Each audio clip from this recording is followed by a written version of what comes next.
안녕하십니까. 고려대학교 행정학과 윤성식입니다. 오늘은 행정학 원론 6강입니다. 6강에서는 1장 서론, 리더가 알아야 할 공공부문의 기본 지식 중에서 6절 국가와 정책의 지도 이념에 대해서 설명하겠습니다.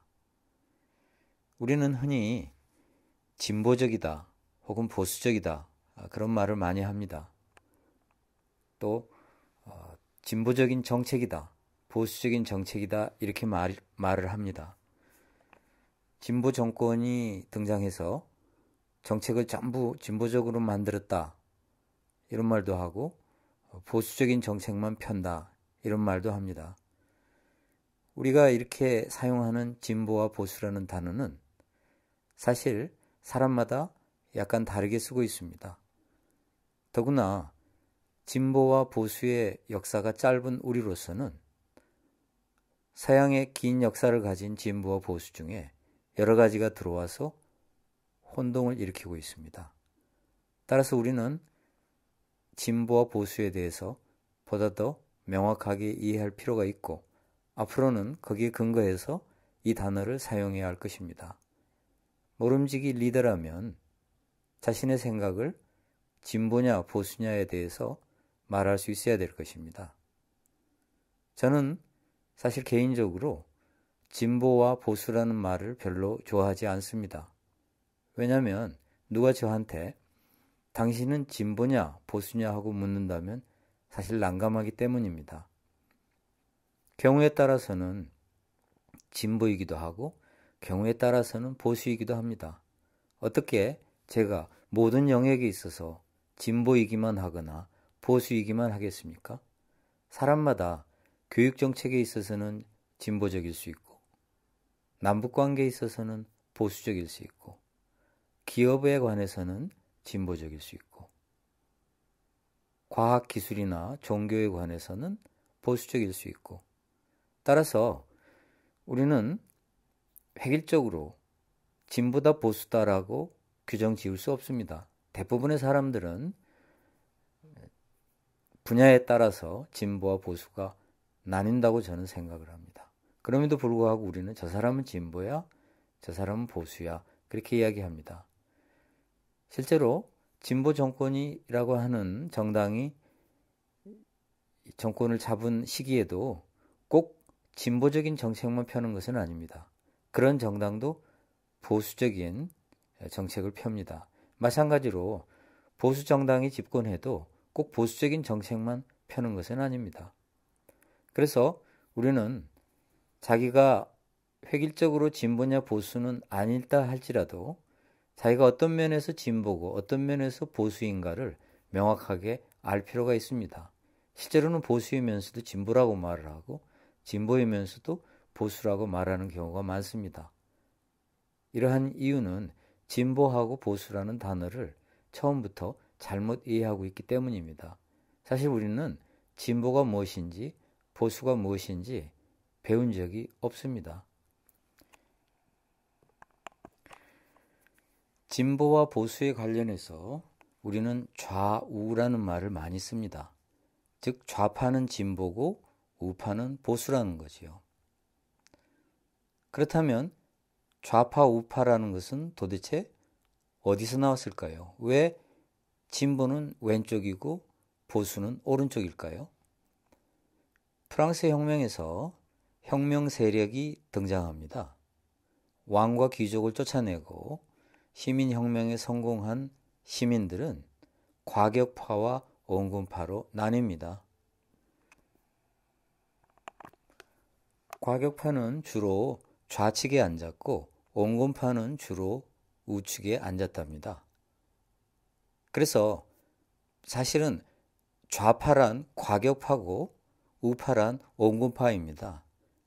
그런데 오늘날은 진보 중에서 과격과 온건을 구별했던 좌우가 진보와 보수를 구별하는 기준으로 쓰게 됐습니다. 그때 프랑스 혁명 때 쫓겨났던 보수파인 왕과 귀족은 제껴놓고 진보 중에서 과격과 온건이 좌우였는데 오늘날은 진보는 무조건 좌고 쫓겨난 귀족과 처형된 왕에 해당하는 보수를 우라고 이야기합니다. 보수주의와 진보주의를 먼저 정의를 내려보겠습니다. 진보주의란 뭘까요? 프랑스 혁명 때는 과격파였는데 사실 진보란 이성에 대한 신뢰, 그런 경향을 가진 사람을 우리는 진보주의자라고 부릅니다. 그래서 진보주의란 인간 이성의 해방과 발전 덕분에 역사가 더 나은 미래를 향해 전진한다는 신념에 기초하는 사상입니다. 따라서 진보주의는 미래지향적이고 과거에 덜 얽매이는 것이죠. 보수주의는 이성보다는 관행과 전통을 강조하는 이념입니다.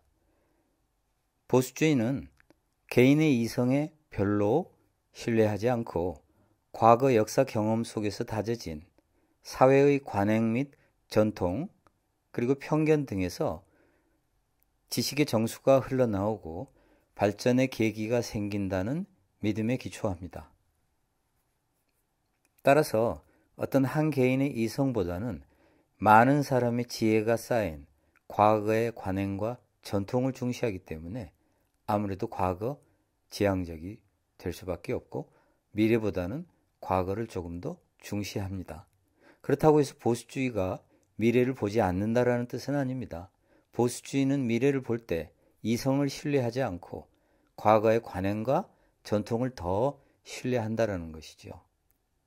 이성을 신뢰하지 않는다기보다는 이성보다 더 과거의 관행 및 전통을 신뢰한다고 보면 되겠습니다. 따라서 보수주의는 진보를 배척하고 부정하는 것이 아닙니다. 전통과 관행의 보존 속에서 발전의 경로를 개척하려는 것입니다. 역사의 진보성을 부정하지는 않지만 인간이 과학적 이성을 동원해서 더 나은 미래를 창조할 수 있다라는 그런 낙관론에 이의를 제기하는 것이죠. 개개 인간이 이성을 통해서 알아낼 수 있는 것은 지극히 제한적이지만 전통과 관행 속에 저장되어 있는 지식과 지혜는 사실 무한하다고 보는 견해입니다. 그렇다면 한국에서 흔히 보수다, 진보다 라고 말할 때 과연 방금 우리가 봤던 그런 정의의 기초에서 판단하는 것일까요? 저는 그런 것 같지 않습니다. 우리는 이성을 신뢰하느냐, 관행과 전통을 신뢰하느냐 그런 차원에 의해서 진보와 보수를 나누는 것 같지는 않습니다. 진보와 보수와 관련된 개념으로서 자유주의를 설명하겠습니다. 자유주의에는 소극적 자유주의와 적극적 자유주의로 나누어 볼 수 있습니다. 먼저 소극적 자유주의란 고전적 자유주의를 말합니다. 왜 소극적이라고 이름 붙였을까요? 고전적 자유주의는 인권을 보호하고 자유를 보장하기 위해서 정부의 권력은 제한되어야 한다는 사상입니다. 즉 무엇을 하기 위해서 적극적으로 만든다기보다는 인권을 보호하기 위해서 정부의 권력이 제한되어야 한다라는, 즉 소극적인 측면을 가지고 있다라는 뜻에서 소극적 자유주의라고 말합니다. 이것이 고전적 자유주의입니다. 고전적 자유주의가 소극적 자유주의지만 곧 뒤에 등장한 적극적 자유주의, 즉 복지 자유주의에 의해서 대체됩니다. 19세기 말에 산업화로 인한 사회 문제 해결을 위해서 최소 정부론을 포기하고 정부의 적극적인 개입을 주장하면서 자유주의 개념이 변화하기 시작합니다. 그래서 과거에는 소극적 자유주의가 대세였습니다. 즉 인권을 보호하고 자유를 보장하기 위해서는 정부의 권력은 제한되어야 한다. 그러나 복지자유주의, 즉 적극적 자유주의는 이러한 고전적 자유주의, 즉 소극적 자유주의에 반대합니다. 즉 진정한 자유란 삶의 최소 수준을 정부가 충족해 주어야만 실현될 수 있다. 이것을 적극적 자유주의, 그러나 복지에 근거하기 때문에 복지 자유주의라고 이야기합니다. 사람들은 자유주의라는 말을 사실 아무렇게나 쓰고 있는데 어떤 자유주의를 의미하는지 매우 다릅니다.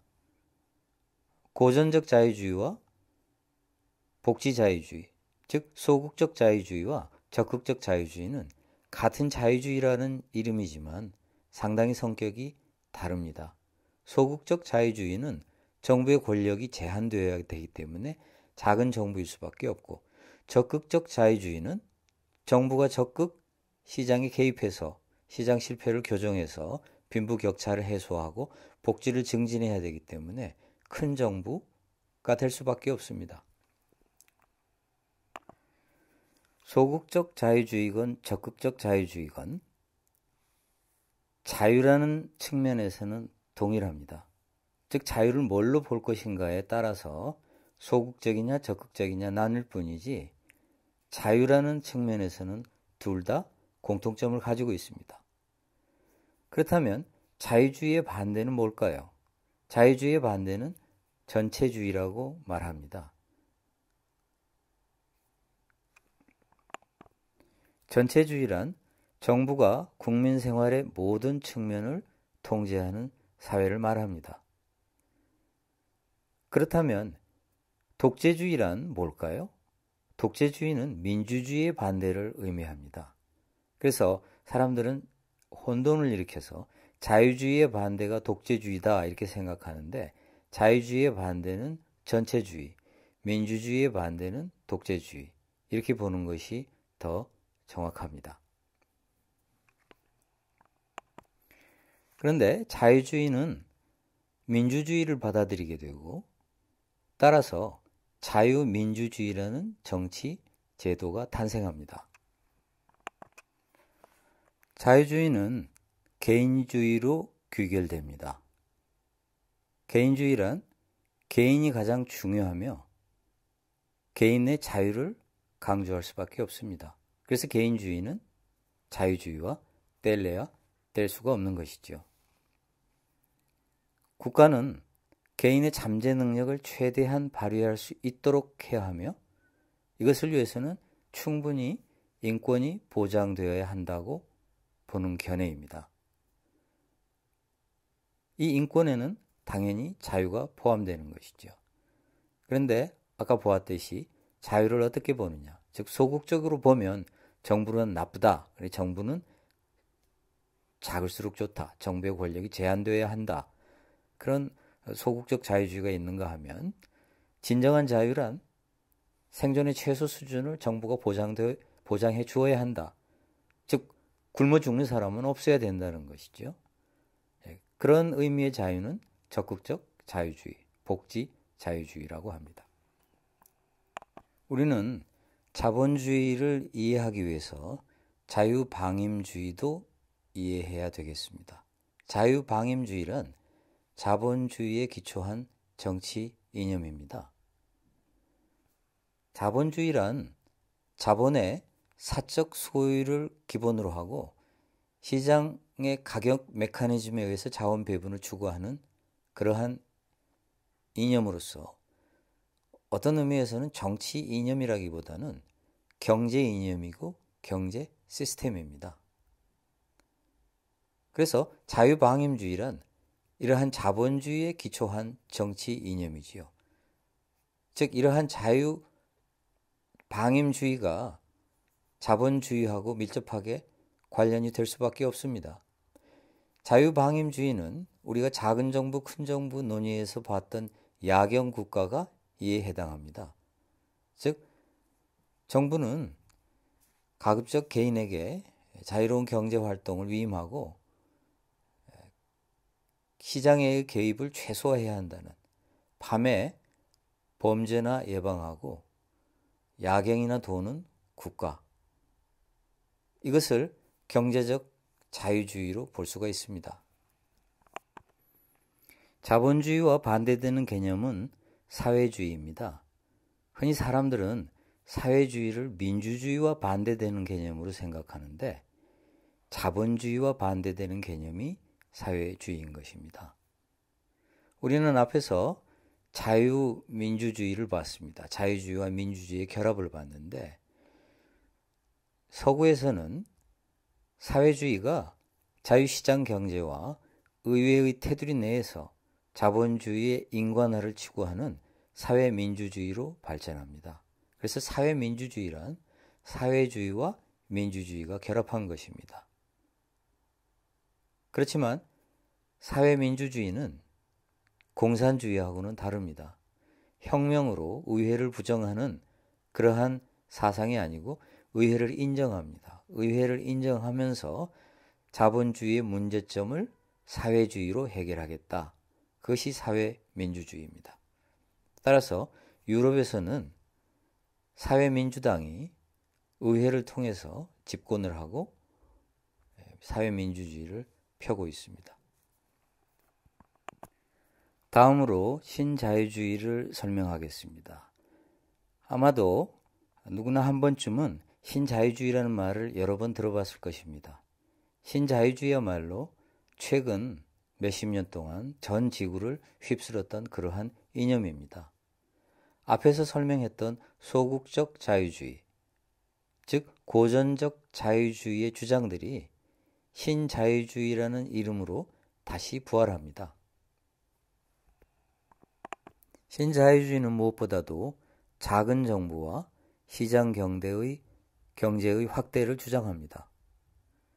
사회적으로는 공공질서, 근면 이런 것을 강조하고요. 보수주의를 표방합니다. 신자유주의는 영국의 마가렛 대처 수상과 미국의 레이간 대통령이 대표적인 신자유주의의 기수인데요. 시장이 관료제보다 더 우수하다고 생각합니다. 그래서 작은 정부를 주장하고 가급적이면 정부는 시장에 개입하지 말고 정부의 많은 기능들은 민간에게 위탁하거나 민영화하는 것이 좋다고 주장합니다. 미국에서는 보수주의자들은 자신을 보수주의라고 하지만 진보주의자들은 진보주의라는 말을 쓰지 않습니다. 진보주의자들은 자신을 자유주의라고 이야기합니다. 즉 리버럴. Are you liberal? 이렇게 물어보지 진보적이냐? progressive? 이렇게 물어보지는 않습니다. 제가 미국에서 공부할 때 어떤 수업에서 progressive라고 하는 단어는 좋지 않은 단어다. 부정적인 의미를 가진 단어다.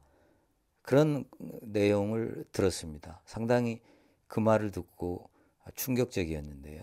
왜냐하면 진보라는 말이 나쁜 단어구나.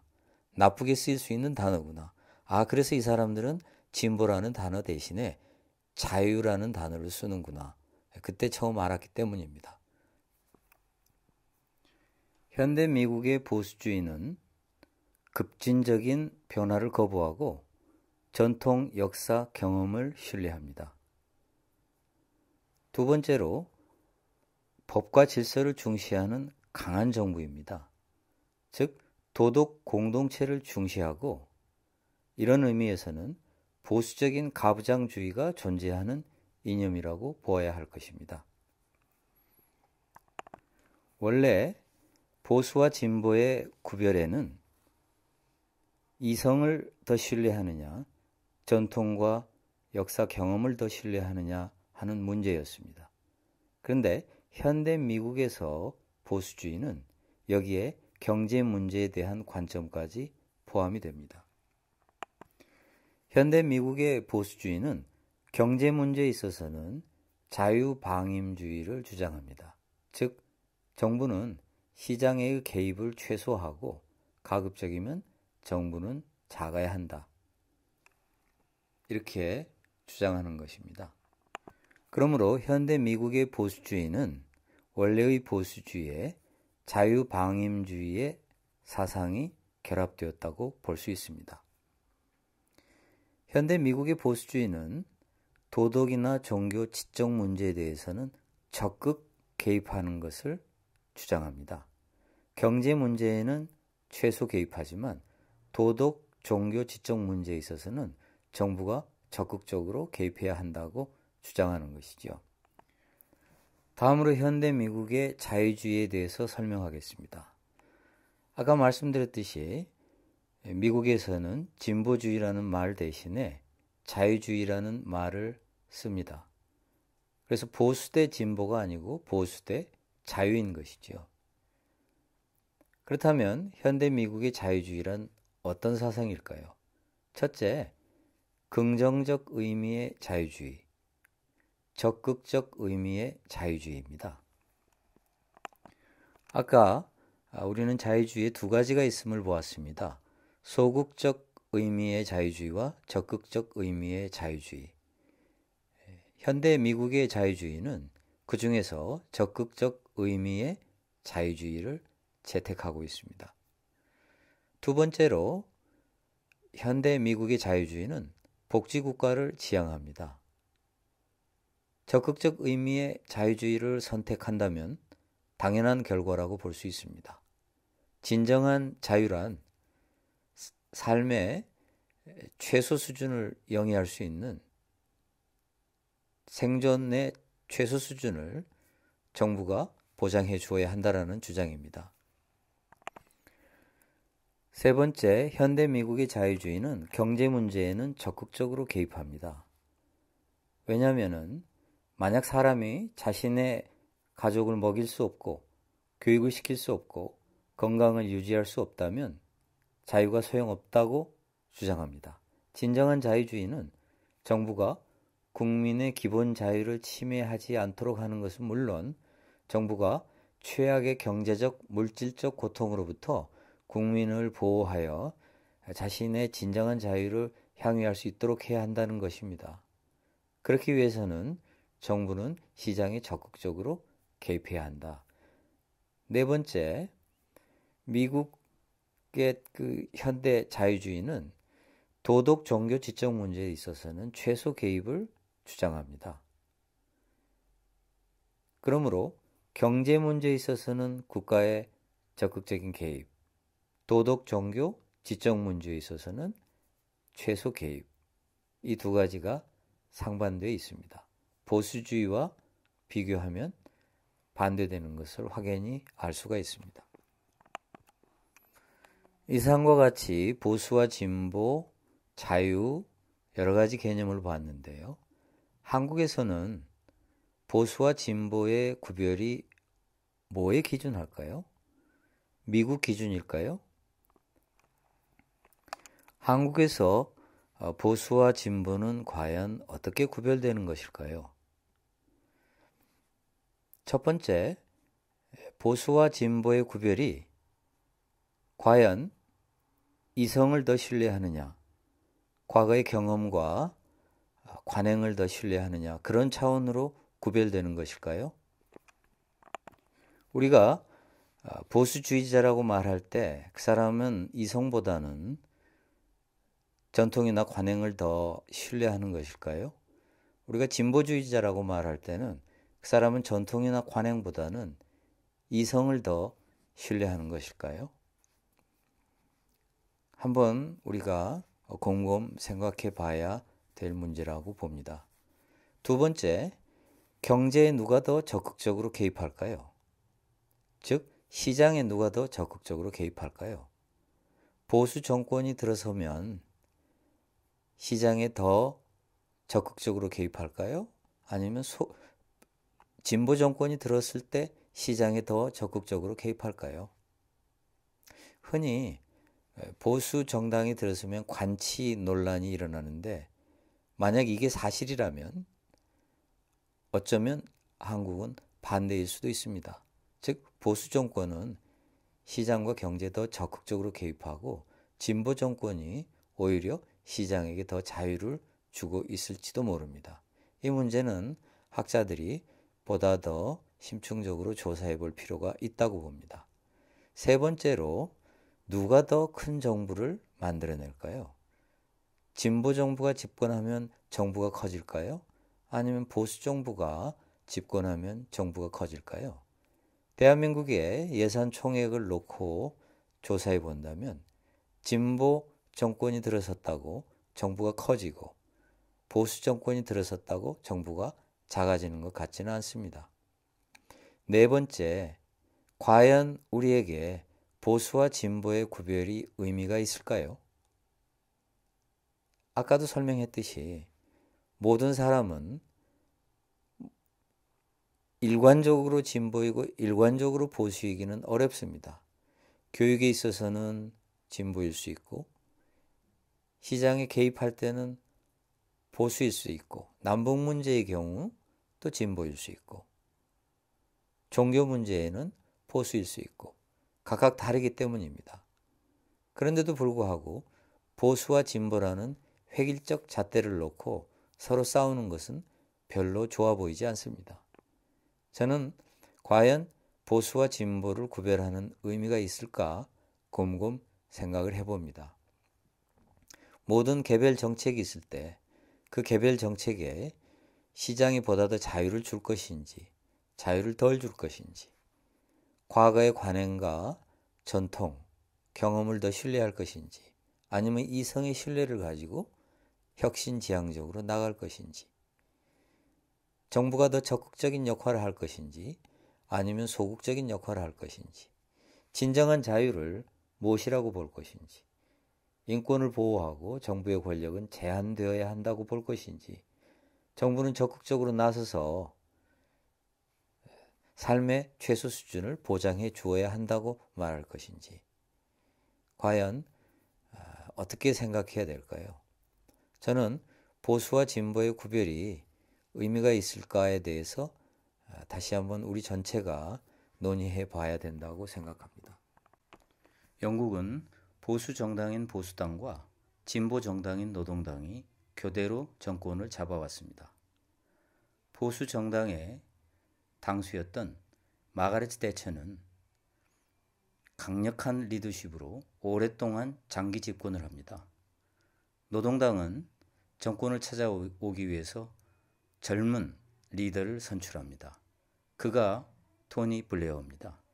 토니 블레어는 노동당이 다시 정권을 잡으려면 과거의 노동당의 이념에 함몰되어서는 안 된다고 판단을 합니다.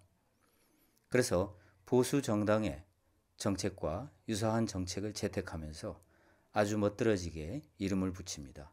이른바 제3의 길이라고 하는 노동당의 새로운 이념인 것입니다. 결국 토니 블레어는 오랜 동안 보수당에게 뺏겼던 정권을 다시 노동당으로 되찾아옵니다. 미국의 클린턴 대통령은 민주당의 대통령이었습니다. 민주당은 알다시피 보수당이 아닌 진보 정당입니다. 그런데 클린턴은 보수 정당인 공화당, 즉 상대편 당의 정책을 채택합니다. 민주당이 공화당의 정책을 채택하면 민주당 소속 국회의원들이 반발하지 않을 리가 없습니다. 그래서 클린턴은 백악관에서 공화당 소속 국회의원보다도 민주당 소속, 즉 자기 당 소속 국회의원들을 불러서 식사를 대접하면서 설득을 했다고 합니다. 이상에 의해서 볼 수 있듯이 우리는 자신들이 오랫동안 추구해왔던 이념을 굳세게 유지할 필요는 없는 것입니다. 나라를 위해서 무엇이 좋은가는 이념에 집착하는 데서 오지 않습니다. 따라서 이제는 자유롭게 자신의 정당이 오랫동안 지지해왔던 이념을 떠나서 무엇이 국가를 위해서 좋은가를 놓고 서로 경쟁해야 할 때가 왔다고 생각합니다. 보수 정당은 이렇게 하면 보수당답지 않은데 라고 생각할 필요도 없고 진보 정당도 이렇게 하면 진보 정당답지 않는데 라고 생각할 필요도 없습니다. 보수 정당이 꼭 보수 정당다운 그러한 정책을 추구할 필요도 없고 진보 정당도 진보 정당다운 그러한 정책을 추구할 필요도 없습니다. 이제 우리는 이념을 떠나서 실용주의적인 노선으로 국가를 위해서 무엇이 더 좋을 건가를 생각해 봐야 될 때입니다.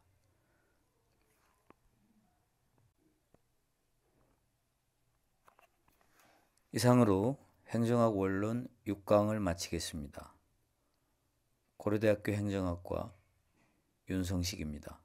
감사합니다.